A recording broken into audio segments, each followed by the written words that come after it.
Thank you, guys.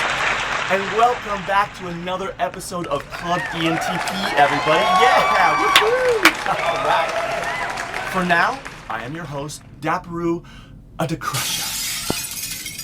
But you can call me Dap. I will be letting all 16 types host their own show right here in the future. So let me know if you're interested down in the comments below, okay? If I ask you, what type would you rather be than the one you are? That would be difficult to answer. So I'm going to use science to help us see why you and everyone else secretly wishes to be an ENTP. Let's start with the first letter in the Myers-Briggs Type Indicator Personality Breakdown. Which does society celebrate most? E for extroversion or I for introversion? Ask yourself, if you're an introvert, wouldn't life be easier as an extrovert? Nobody likes social anxiety, and as an extrovert, you rarely experience that drain of energy. You get a surge from the people around you if you're an extrovert, and you would never wish to be drained by those people around you. So the most desired function is E for extrovert. Second in the MBTI stack is whether N for intuition is more valued and sought after rather than S or sensory, being reliant mainly on the five senses. By definition though, intuition is actually another sense, if that makes sense. A sense is a faculty by which the body perceives an external stimulation or an intuitive feeling that something is the case. So if you have intuition to see patterns and trends a sensory would never discover, then you're using more than your five senses to ascertain truth. Who wouldn't want to have a sixth sense? Not to see dead people or anything morbid like that, but then again, why not, said the ENTP. We as a society admire the fruits of intuition, such as the inventions of Nikola Tesla, Leonardo da Vinci, or Thomas Edison bringing us out of the dark ages and making life easier for everyone in the whole world. Or how Sherlock Holmes was a master at triangulating all those patterns to solve an impossible case on little to no physical evidence. Anyone would wish to have a highly developed sense of intuition, so the universally desired second function is N for intuition and not S for sensory. Now for the third or tertiary function. This is where it's hard for a feeler, or the Fs, to see the value of being a T or a thinker. But let me try to help you by saying, nobody likes getting their feelings hurt, right? Don't you wish that all negativity that came your way couldn't affect you? Like having Teflon skin and never getting upset over small things? Of course, people wish to make highly intelligent decisions based upon logic. No thinker wishes they were more susceptible to emotional influence that controls their decision-making process. So being less emotional is a universally desired function and trait. So score 1 for the T, the thinker. And finally, we get to the fourth function. The world values judgers, the Js, as they should, but nobody wants to be a J who's a P or perceptive. We Ps have all the fun. Think how nice life would be if you just didn't care to control anyone or anything around you. Being a perceptive is that character who can improv on the spot. No preparation needed. Having all the confidence in yourself to say that you can spontaneously hitchhike across the country to explore. Never worrying about every little detail, just going for it. It's that unbridled personality of exploration and adventure. And being a J can cause people around you to not feel at ease because of their narrow way of seeing the world. Whereas perceptive people see outside the box and are go with the flow kind of folks who don't care to control anyone, including ourselves. So there you have it. The universally desired type is the ENTP. This is why we love the ENTP characters in the movies and TV shows. More than 1,200 estimated ENTP characters are portrayed in modern entertainment today, and that number is growing rapidly because writers enjoy the freedom that they have with this type. Hell, I might inspire some screenwriter out there to create a new character for their book or cartoon. So call me, okay?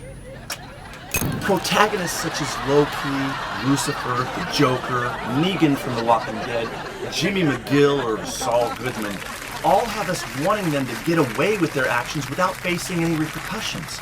I think we find ourselves rooting for the ENTP anti-hero because we all secretly wish that the rules didn't apply to us, or we were exempt from all the stupid and meaningless regulations, having a quick wit with impeccable timing making everybody laugh hysterically.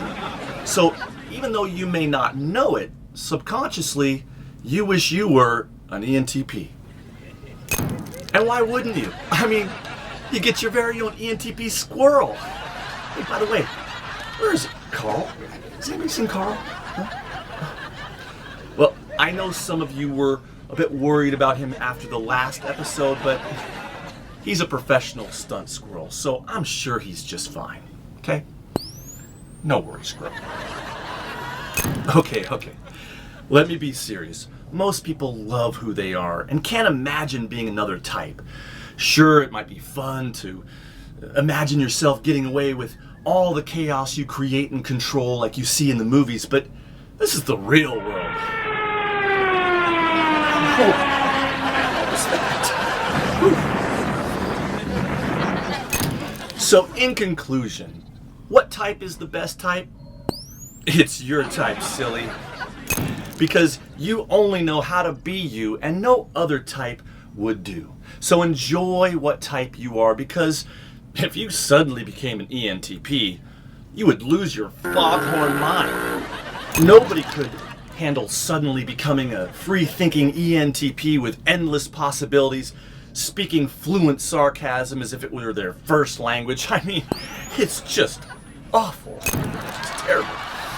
So you just be you, and you pay money to watch us ENTPs on the big screen. Speaking of money, I think it's time we start the show. Hey, you remember I told you in the first episode that we were going to go on a field trip? Huh? Well, the time is now. All right. My next guest welcomes me all the way to Arizona. Please give a warm and sunny Club ENTP welcome to my super intelligent ENFP daughter, Deja the Crusha.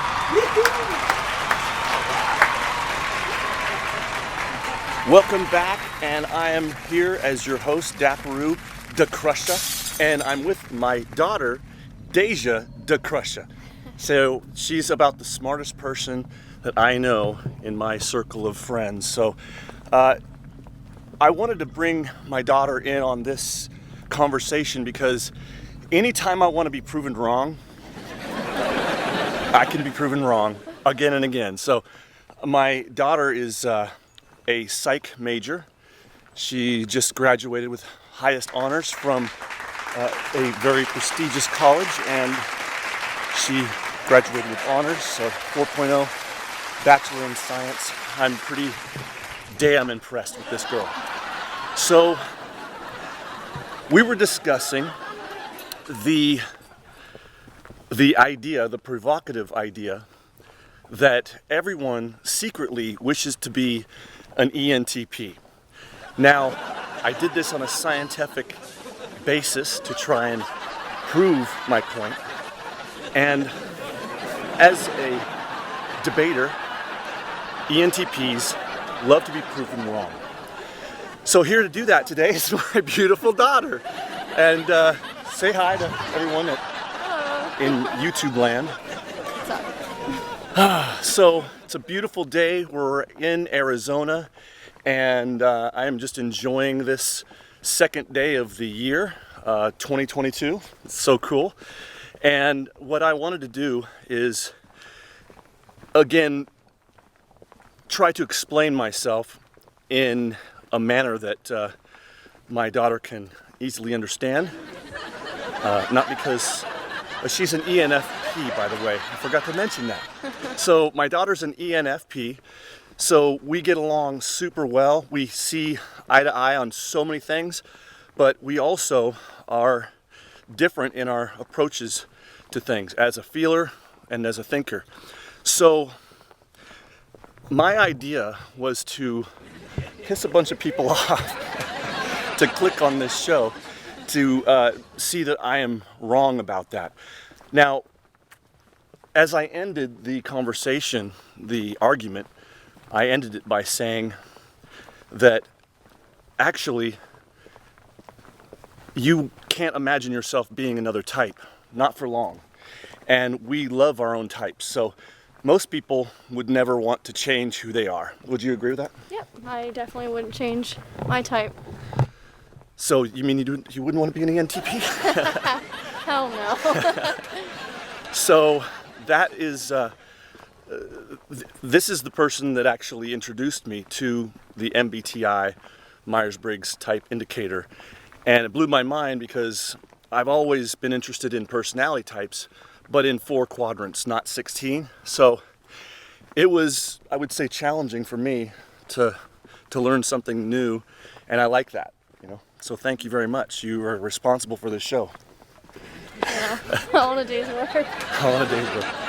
So would you agree that people generally value extroverts over introverts, at least being one themselves? I would say that society rewards extrovert type traits over introvert type traits. For instance, when you're going to go into an interview, you're always told advice is to speak up, from handshake, eye contact, be present, be loud enough to hear, make them laugh, smile. It's very extrovert type behavior. And so if you have a child that's shy, a lot of times that's seen as a weakness, but shy children turn into shy adults. And rather than one way being better than the other, it really is a different way to be. And there's pros and cons of introverts rather extroverts, for sure. Right. Yeah, so moving to the next one, the intuition over sensory. I said sensories, everyone uses their 5 senses. And as a society, we celebrate intuitive people, creators, inventors. Elon Musk, we have Nikola Tesla. These people make the world a better place. So would you agree with that people value intuition over sensory? I think, again, to play the devil's advocate, there's definitely pros and cons to each. That's my job. That's definitely, it's really a balance act. So the whole idea with intuitives is it's kind of a deeper level of thinking, if you will. My issue I can see with intuitive types, being one myself, is we can become lost in the clouds. Like, sensing types do have like a pretty firm grip on reality. A lot of times they're detail oriented. We see the bigger picture. Right. You need both. You need both those types of people. Intuitives, I believe, you can basically succumb to your own mind, sometimes a little too much. Right. I know a lot of intuitive types, they can maybe be even more depressed sometimes. If you're always in your thoughts, sometimes it's really hard to focus back on reality. So that can definitely present a challenge. And you miss things right in front of you sometimes that sensing types are going to catch on real quick. Yeah. Oh yeah. Well, that's great. So you would agree that there's we have to have this mixture. Imagine if the whole world was ENTP, it would be insanity. Oh, terrible. Yeah. It would be horrible. Any type, yeah. Yeah. That's why we're so rare. God knew just to put a few of them on this planet. So now we go to the tertiary function, which is thinking over feeling. And my argument is that nobody says, gee, I wish I had a lot more sensitivity about making a decision. I wish I used my feelings more than my intellect. I mean, I just don't see that ever occurring. And also, isn't it great to not get your feelings hurt? Because that's power people have over you that you potentially give away. And so it's easier for a thinker not to be emotionally attached to things. So would you agree that the world values that? I actually function, disagree thinking? with that. I do. Because, and if you look at what we all have in common really at the deep core is we have a desire to connect with others. Right. and have others connect with us. We want to love and be loved. So you're actually going to see a lot of empathetic traits that are going to be really sought after in society. Right. I gave the example before where, let's say you go to the doctor, right? You know, you go to the doctor, you have all these concerns. If you are seeing someone that is on the extreme end of a thinker, right? They're going to listen to you. Right. They're not going to play any niceties. They're really going to try to get to like the bottom of it. Well, that was interesting. My camera battery was dead already.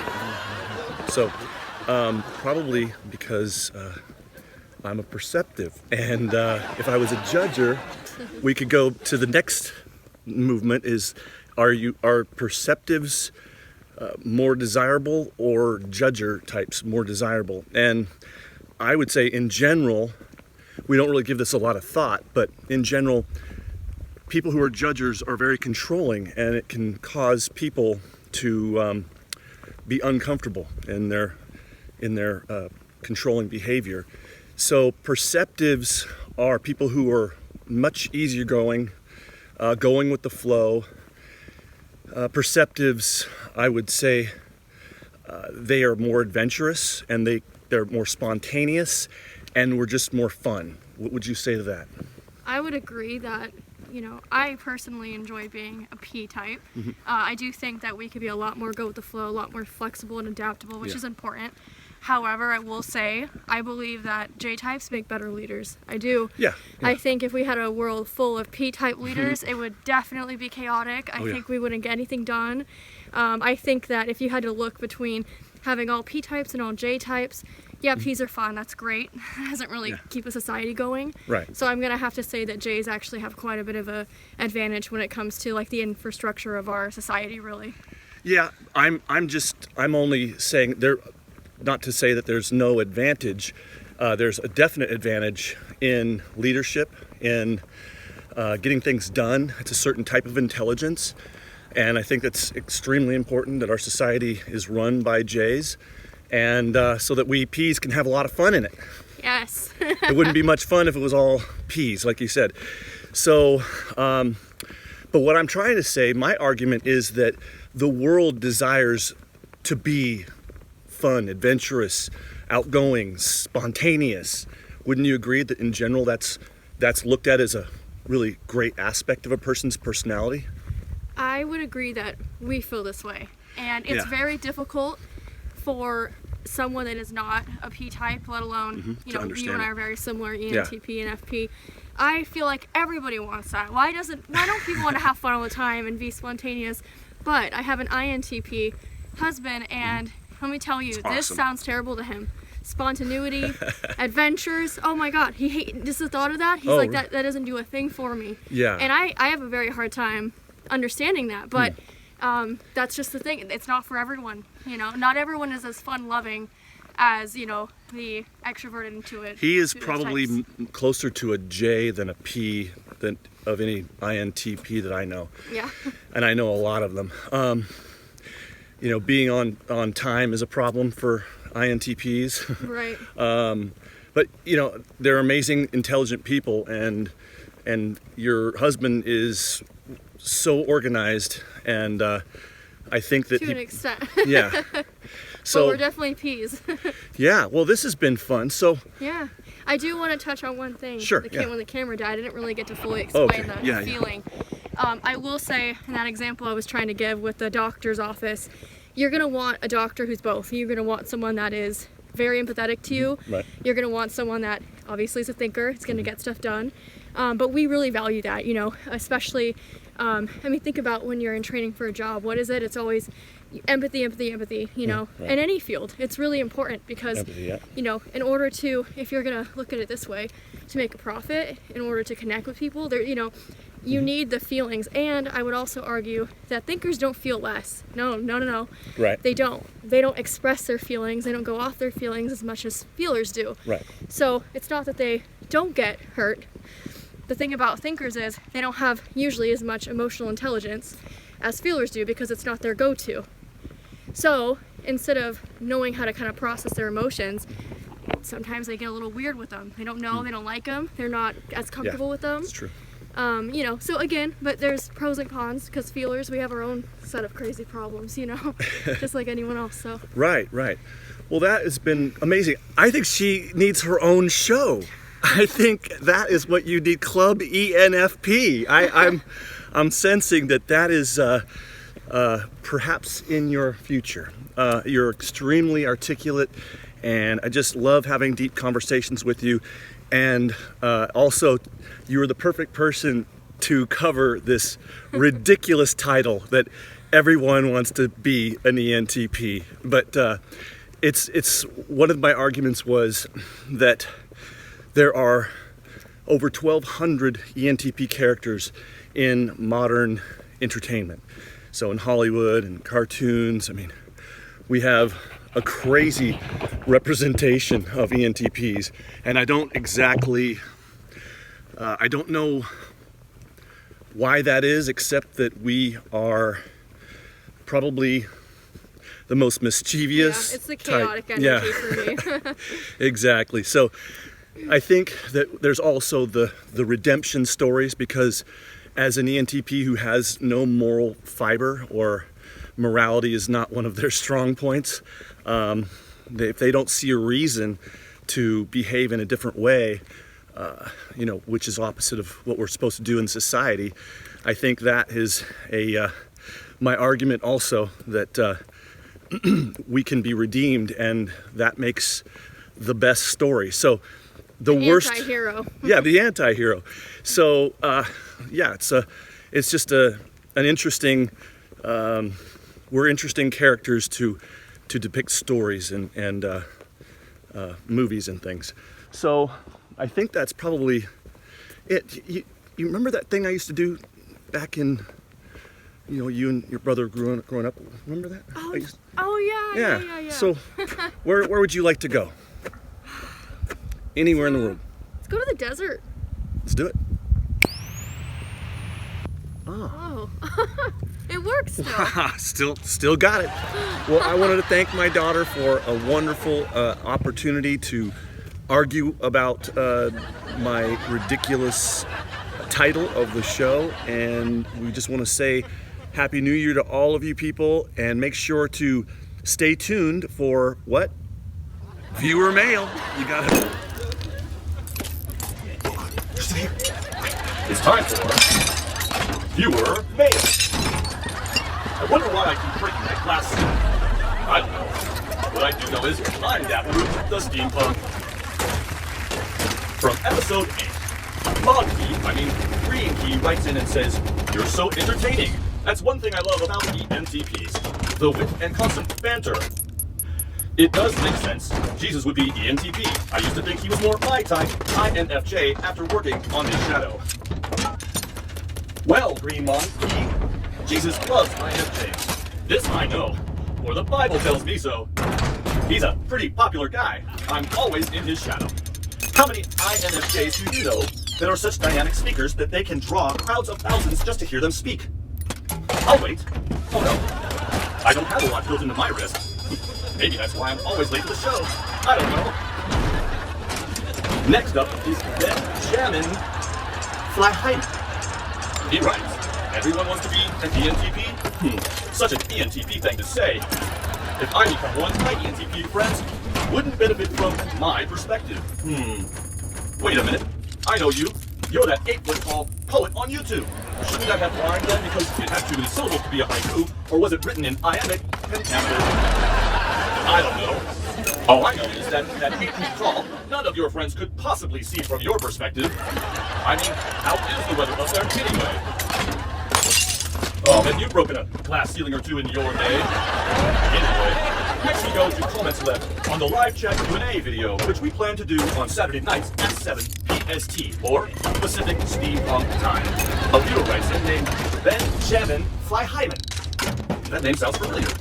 Anyways, he asks, how much is your local middle school charging you to rent their stage and curtain?